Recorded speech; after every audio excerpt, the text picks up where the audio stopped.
ওং নমঃ শিবায়, ওং নমঃ শিবায়, ওং নমঃ শিবায়। মহাশিবরাত্রির ব্রতকথা, যা এই শিব চতুর্দশীর দিন শিবরাত্রি পালনের সময় অবশ্যই শ্রবণ করা প্রয়োজন। বিশেষ করে যারা মহাশিবরাত্রির ব্রত পালন করছেন তাদের এই শিবরাত্রির ব্রতকথা এবং শিবের অষ্টোত্তর শতনাম অবশ্যই শোনা প্রয়োজন। যারা প্রথম প্রহরে পূজা সমাপ্ত করছেন তাদের প্রথম প্রহরেই শোনা প্রয়োজন। যারা সমগ্র রাত্রি জুড়ে এই ব্রত পালন করছেন তাদের প্রত্যেক প্রহরেই এই বিষয়টি শোনা প্রয়োজন। বলা হয়, এই মহাশিবরাত্রির পবিত্র দিনে যদি কেউ ব্রত পালন করে থাকেন বা বাবার পূজা দিয়ে থাকেন তাহলে ধর্ম, অর্থ, কাম ও মোক্ষ এই 4 রকম ফল লাভ হয়ে থাকে। বন্ধুরা, মহাশিবরাত্রির কি মাহাত্ম্য তা মহাশিবরাত্রির ব্রত কথায় উল্লেখ পেয়ে থাকি।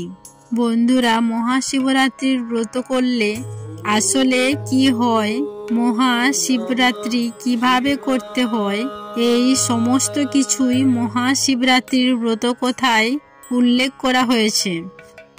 আর বন্ধুরা, আপনারা নিশ্চয়ই জানেন ততক্ষণ সম্পন্ন হয় না যতক্ষণ না পর্যন্ত আপনি এই মহাশিবরাত্রির ব্রত কথা শ্রবণ না করা হয়। তাই বন্ধুরা, এই মহাশিবরাত্রির পবিত্র দিনে যতবার এই মহাশিবরাত্রির ব্রত কথা শ্রবণ করবেন ততবার এক পরম শক্তি অনুভব করবেন। তাই বারবার এই মহাশিবরাত্রির ব্রত কথা শ্রবণ করে নিজের মধ্যে সংযম শক্তি এবং ভক্তি ভাবকে জাগ্রত করুন। যদি প্রথম প্রহরেই শিবরাত্রির পূজা সম্পন্ন করেন তাহলে পূজার পর একবার শ্রবণ করুন। যদি সমগ্র রাত্রি জাগরণ করে 4 প্রহর ধরে দেবাদিদেব মহাদেবের পূজা সম্পন্ন করেন তাহলে প্রত্যেক প্রহরের পূজার পর এই মহাশিবরাত্রির ব্রত কথা শ্রবণ করতে হয় এবং সব শেষে যখন পালন করবেন সেই পালনের সময়ও একবার এই মহাশিবরাত্রির ব্রত কথাটি শ্রবণ করুন। আশা করছি দর্শক বন্ধুরা, শিবরাত্রির এই ব্রত কথাটি শ্রবণ করে আপনাদের ভালো লাগবে। শুরু করছি মহাশিবরাত্রির ব্রত কথা। ওং নমঃ শিবায়, ওং নমঃ শিবায়, ওং নমঃ শিবায়। জয় শিবশম্ভু। মহাশিবরাত্রির ব্রত কথা পুরাকালের কথা। তখন কৈলাস পর্বতের শিখর ছিল সর্বরত্নে অলঙ্কৃত, ছিল ছায়া সুনেবীর, ফুলে ফলে শোভিত বৃক্ষ, লতা ও গুল্মে ঢাকা, পারিজাত সহ অন্যান্য পুষ্পের সুগন্ধে চারিদিক থাকত আমোদিত। এখানে সেখানে দল বেঁধে নৃত্য করে বেড়াতো অপ্সরারা। ধ্বনিত হতো আকাশ গঙ্গার তরঙ্গ নিদান। ব্রহ্মর্ষি ঋষিদের কণ্ঠ থেকে শোনা যেত বেদধ্বনি। এই কৈলাস শিখরে শিব এবং পার্বতী দেবী বাস করতেন। গন্ধর্ব, সিন্ধু, চারণ প্রভৃতি তাদের সেবা করত। পরম সুখে ছিলেন শিব পার্বতী। একদা পার্বতী দেবাদিদেব মহাদেবকে প্রশ্ন করলেন, ভগবান, আপনি ধর্ম, অর্থ, কাম ও মোক্ষদাতা। আপনি কোন ব্রত বা তপস্যায় সন্তুষ্ট হন? দেবী পার্বতীর কথা শুনে দেবাদিদেব মহাদেব বললেন, তাহলে শোনো দেবী, ফাল্গুন মাসের কৃষ্ণপক্ষের চতুর্দশী তিথির রাত্রিকে শিবরাত্রি বলা হয়। এই রাত্রিতে উপবাস করলে আমি অত্যন্ত সন্তুষ্ট হই। স্নান, বস্ত্র, ধূপ, পুষ্প ও অর্চনায় আমি যতটুকু সন্তুষ্ট হই তার চেয়ে বেশি সন্তুষ্ট হই শিবরাত্রির উপবাসে। তিনি আরও বলেন, ব্রত পালনকারী ত্রয়োদশীতে স্নান করে সংযম পালন করবে। সপক্ষ নিরামিষ বা হবিষান্ন ভোজন করবে। ভূমি বা বালু বিছানো যজ্ঞবেদী অর্থাৎ কুশ বিছিয়ে শয়ন করে আমার নাম স্মরণ করতে থাকবে। রাত্রি শেষ হলে শয্যা ত্যাগ করে প্রাতঃক্রিয়াদি করবে, অন্যান্য আবশ্যক কার্যাদি করবে। সন্ধ্যায় যথাবিধি পূজাদি করে বেল্লপত্র সংগ্রহ করবে। তারপর নিত্যক্রিয়াদি করবে। এরপর স্খণ্ডিলে অর্থাৎ যজ্ঞবেদীতে, সরোবরে বা প্রতীকে বা প্রতিমায় বেল্লপত্র দিয়ে আমার পূজা করবে। একটি বেল্লপত্র দ্বারা পূজা করলে আমার যে প্রীতি জন্মে, সকল প্রকার পুষ্প একত্র করে কিংবা মণি মুক্তা ইত্যাদি স্বর্ণ নির্মিত পুষ্প দিয়ে আমার পূজা করলেও আমার তার সমান প্রীতি জন্মায় না।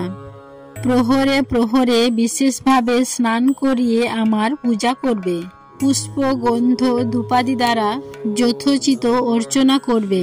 প্রথম প্রহরে দুগ্ধ, দ্বিতীয় প্রহরে দধি, তৃতীয় প্রহরে ঘৃত এবং চতুর্থ প্রহরে মধু দিয়ে আমাকে স্নান করাবে এবং পূজা করবে। এছাড়া যথাশক্তি নিত্য গীতাদি দ্বারা আমার প্রীতি সম্পাদন করবে। হে দেবী, এই হলো আমার প্রীতিকর ব্রত। এই ব্রত করলে তপস্যা ও যজ্ঞের পুণ্য লাভ হয় এবং 16 কলায় দক্ষতা জন্মে। এই ব্রতের প্রভাবে সিদ্ধি লাভ হয়। অভিলাষী ব্যক্তি সপ্তদ্বীপা পৃথিবীর অধীশ্বর হয়। শিব পার্বতীকে আরো বলেন, এবার শিব চতুর্দশী তিথির মাহাত্ম্য বলছি শোনো। একদা সর্বগুণযুক্ত বারাণসীপুরীতে ভয়ঙ্কর এক বেদ বাস করত। বেটে খাটো ছিল তার চেহারা, আর তার গায়ের রং ছিল কালো। চোখ আর চুলের রং ছিল কোটা। নিষ্ঠুর ছিল তার আচরণ। ফাঁদ, জাল, দড়ির ফাঁস এবং প্রাণী হত্যার নানা রকম হাতিয়ারে পরিপূর্ণ ছিল তার বাড়ি। একদিন সে বনে গিয়ে অনেক পশু হত্যা করল। তারপর নিহত পশুদের মাংস ভার নিয়ে নিজের বাড়ির দিকে রওনা হলো। পথে শান্ত হয়ে সে বনে বিশ্রামের জন্য একটি বৃক্ষমূলে শয়ন করল। সে একটু পরেই নিদ্রিত হলো। সূর্য অস্ত গেল। এক ভয়ঙ্কর রাত্রি। বেদ জেগে উঠল। ঘোর অন্ধকারে কোনো কিছুই কোনো দিকেও দৃষ্টিগোচর হলো না। অন্ধকারে হাতড়ে হাতড়ে সে একটি শ্রীফল বৃক্ষ অর্থাৎ বেল্ল বৃক্ষ পেল। সেই বেল্ল বৃক্ষে লতা দিয়ে তার মাংসভার বেঁধে রাখল। বৃক্ষতলে হিংস্র জন্তুর ভয় আছে এই ভেবে শীতে ও ক্ষুধায় তার শরীর কাঁপতে লাগলো। এভাবে সে শিশিরে ভিজেই জেগে থাকলো সারা রাত। দৈববশত সেই বেল্ল বৃক্ষে ছিল আমার একটি প্রতীক অর্থাৎ শিবলিঙ্গ। তিথিটি ছিল শিব চতুর্দশী। আর বেদও সেই রাত্রি কাটিয়েছিল সম্পূর্ণ উপবাসে। তার শরীর থেকে আমার প্রতীকের ওপর হিম বা শিশির ঝরে পড়েছিল। তার শরীরের ঝাঁকুনিতে বেল্লপত্র পড়েছিল আমার প্রতীকের ওপর। এইভাবে উপবাসে বেল্লপত্র প্রদানে এবং শিশির স্নানে নিজের অজান্তেই বেদ শিবরাত্রির ব্রত করে ফেলল। দেবী তিথি মাহাত্ম্যে কেবল বেল্লপত্রেই আমার যে প্রীতি হয়েছিল, স্নান পূজা বা নৈবেদ্য দিয়েও সেই প্রীতি সম্পাদন সম্ভব নয়। তিথি মাহাত্ম্যে বেদ মহাপুণ্য লাভ করেছিল। পরদিন উজ্জ্বল প্রভাতে বেদ নিজের বাড়িতে চলে গেল। কালক্রমে বেদের আয়ু শেষ হয়ে গেল। যমদূত তার আত্মাকে নিতে এসে তাকে যম পাশে বেঁধে ফেলতে উদ্যত হলো। অন্যদিকে আমার প্রেরিত দূত বেদকে শিবলোকে নিয়ে এলো। আর আমার দূতের দ্বারা আহত হয়ে যমদূত যমরাজকে নিয়ে আমার উরদ্বারে উপস্থিত হলো। দ্বারে শিবের অনুচর নন্দীকে দেখে যম তাকে সমস্ত ঘটনা বললেন। এই বেদ সারা জীবন ধরেই কুকর্ম করেছে জানালেন যম মহারাজ। তার কথা শুনে নন্দী বললেন, ধর্মরাজ, এতে কোনো সন্দেহ নেই যে এই বেদ দুরাত্মা। সে সারা জীবন অবশ্যই পাপ করেছে, কিন্তু শিবরাত্রি ব্রতের মাহাত্ম্যে সে পাপ মুক্ত হয়েছে এবং সর্বেশ্বর শিবের কৃপা লাভ করে শিবলোকে সে এসেছে। নন্দীর কথা শুনে অবাক হলেন ধর্মরাজ। তিনি শিবের মাহাত্ম্যর কথা ভাবতে ভাবতে যম পুরীতে চলে গেলেন। শিব পার্বতীকে আরো বললেন, এই হলো শিবরাত্রি ব্রতের মাহাত্ম্য কথা। শিবের কথা শুনে শিব জায়া হিমালয় কন্যা পার্বতী বিস্মিত হলেন। তিনি শিবরাত্রির ব্রতের মাহাত্ম্য নিকটজনের কাছে বর্ণনা করলেন। তারা আবার তা ভক্তি ভরে জানালেন পৃথিবীর বিভিন্ন রাজাকে। এইভাবে শিবরাত্রির ব্রত পৃথিবীতে প্রচলিত হলো। শিবরাত্রির ব্রত যিনি পালন করে থাকেন তার ধর্ম, অর্থ, কাম ও মোক্ষ এই 4 রকম ফল লাভ হয়ে থাকে।